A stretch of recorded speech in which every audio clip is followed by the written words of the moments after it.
Hello दोस्तों, welcome to math Guru. NIS delete से related दो बड़ा अपडेट है, एक असम से और एक वेस्ट बंगाल से। बिहार का भी अपडेट कुछ है आप लोगों को इस वीडियो में मैं आप लोगों के साथ चर्चा करूंगा।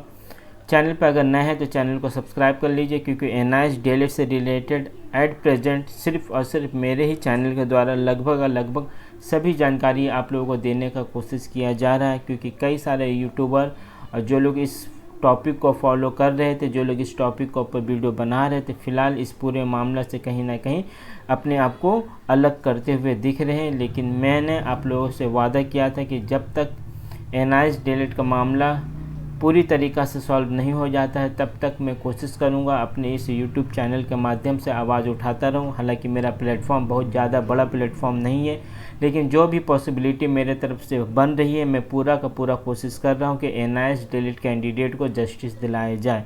खैर, ये तो अलग बात होगी। फिलहाल आज गुवाहाटी हाई कोर्ट में एनआईएस डिलीट का मामला का जजमेंट का दिन था। आप लोगों को पता है असम एनआईएस डिलीट के अभ्यर्थी भी डॉक्यूमेंट वेरिफिकेशन से जो दिया गया है असम में उससे काफ़ी ज़्यादा परेशान है, और अल्टीमेटली उन्होंने हाई कोर्ट में रुक किया था, और जिसका हेयरिंग ऑलरेडी कंप्लीट हो चुका है। स्क्रीन पे भी आप लोग देख सकते हैं 23 सितंबर 2025 को pronouncement of the judgment order देने का बाद था, लेकिन आज गुवाहाटी हाई कोर्ट बंद होने की वजह से इस केस का जजमेंट आज हमें देखने को नहीं मिलेगा।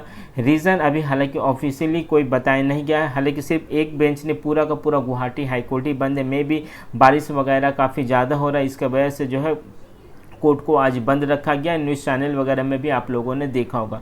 लेकिन ये ऐसा पहली बार नहीं है जब एनआईएस डिलीट का कोई केस हाई कोर्ट या सुप्रीम कोर्ट में लगा हो, और हम लोगों का यानी एनआईएस डिलीट कैंडिडेट का इतना ज़्यादा नसीब ख़राब है, जिस दिन एनआईएस डिलीट का मामला लगता है उसी दिन कुछ ना कुछ प्रॉब्लम हो जाता है। तो आज भी वही देखने को मिला है। हालांकि सबसे ज़्यादा तो नसीब ख़राब ये है कि हम लोगों ने एनआईएस के थ्रू जो है डीएलएड कर लिया, वहीं पे हम लोगों ने यानी एनआईएस डिलीट कैंडिडेट ने कहीं ना कहीं अपने ही पाँव में कुल्हाड़ी मार लिया। खैर, अब इसको तो चेंज नहीं किया जा सकता है। तो फिलहाल जो अपडेट ये है, असम यानी गुवाहाटी हाई कोर्ट से 23 सितंबर 2025 को जो ऑर्डर देना का डेट फिक्स किया गया था वो नहीं है।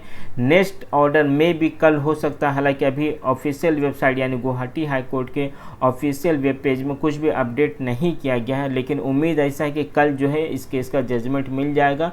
और मुझे पर्सनल तौर पर पूरा का पूरा आर्गूमेंट देखूँ तो मैं 100% नहीं तो कुछ ना कुछ रिलैक्सेशन डॉक्यूमेंट वेरिफिकेशन से related Guwahati high court Assam NIS delete candidate को जरूर देगा, जिस तरह से कई सारे जजमेंट का रेफरेंस देते हुए मनदीप कालेरा सर के द्वारा आर्गूमेंट किया। लेकिन अल्टीमेटली जजमेंट देना जज साहब का काम है। उनको कौन सा पॉइंट ज़्यादा सही लगा है, कौन सा पॉइंट कम उन्हें सही लगा, ये जज साहब के ऊपर डिपेंड करता है, और जो कॉन्स्टिट्यूशन और लॉ है उसके हिसाब से ही वो जजमेंट देंगे। ये तो हो गया गुवाहाटी हाई कोर्ट का अपडेट। दूसरा अपडेट जो है, वेस्ट बंगाल में भी आप लोगों को मैंने अपडेट दिया था कि 24 तारीख से एक आंदोलन होने वाला है, लेकिन फ़िलहाल वो आंदोलन होता हुआ नहीं दिख रहा है। को पुलिस परमिशन नहीं मिला था। कोर्ट भी ऑलमोस्ट 2 दिन यानी इसी वीक तक चलेगा। उसके बाद से कोर्ट लगभग 1 महीना के लिए छुट्टी में चला जाएगा। कोलकाता हाई कोर्ट का मैं बात कर रहा हूँ, क्योंकि यहाँ पूजा वेकेशन में 1 महीना के ऑलमोस्ट जो है कोर्ट बंद रहता है। तो फिलहाल जो आंदोलन करने का एक बात चल रहा है तो वो आंदोलन मुझे दिखता हुआ नहीं लग रहा है। अगर रात तक कोई अपडेट आएगा तो मैं आपको दे दूंगा। हालांकि West Bengal NIS delete candidate का भी काफ़ी हेल्प करने का मैंने कोशिश किया। पर्सनली तौर पे भी मैंने किस तरह से लगातार, हालांकि 3 महीना पहले से मैं सभी West Bengal NIS delete candidate को ये सजेशन दे रहा था कि आप जो है कोर्ट केस अगर जैसे चल रहा है वो चलते रहेगा, लेकिन उससे पहले कोशिश करिए कि टीएमसी लीडर के साथ जाकर डायरेक्ट मुलाकात करें। तो ऐसा मुझे जहाँ तक जानकारी, मैं भी किसी कैंडिडेट के द्वारा या किसी लीडर के द्वारा ये काम किया गया होगा, लेकिन मुझे जहाँ तक जानकारी है कोई बड़ा लेवल पे ये काम किसी भी एनआईएस डिलीट कैंडिडेट यानी West Bengal NIS delete candidate का अभ्यर्थियों ने नहीं किया। वहीं दूसरी बात, मैंने कल इवन आपको मेल भी दिखा दिया था किस तरह से लेटर बाय पोस्ट करना है। पूरा का पूरा फॉर्मेट मैंने मेल किस तरह से करना है, किस तरह से लेटर सेंड करना है, कौन सा एड्रेस पे लेटर सेंड करना है, ये सभी मैंने कल आप लोगों को यूट्यूब के चैनल के माध्यम से दिखा दिया है। लेकिन अभी तक उसका भी कोई खास रिस्पॉन्स नहीं आया। तो पता नहीं क्या वजह है कि West Bengal NIS delete candidate खास करके जो लोग 2022 टीचर रिक्रूटमेंट में पार्टिसिपेट किए हैं उतना ज़्यादा वो लोग कहीं ना कहीं अपने आप को एक बंद कमरे में घेर कर बैठे हुए हैं। नौकरी चाहिए तो कहीं ना कहीं घर से निकलना होगा, अपनी परेशानी को नेता तक पहुंचाना होगा, क्योंकि इलेक्शन का समय है।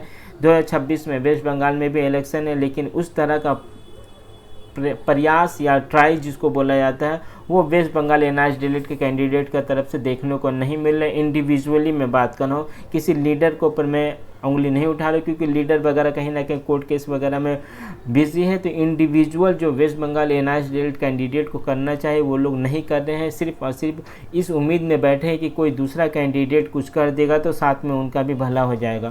तो फिलहाल ये वेस्ट बंगाल का रहा। और जहाँ तक ऐसा लग रहा है कि 2022 टीचर रिक्रूटमेंट एनआरएच डिलीट कैंडिडेट के हाथों से ऑलमोस्ट निकल चुका है, क्योंकि 6 हफ्ते के अंदर जो एक जजमेंट है सुप्रीम कोर्ट का 2022 रेगुलर डीएलएड का जो है मेरिट लिस्ट पब्लिश करना है।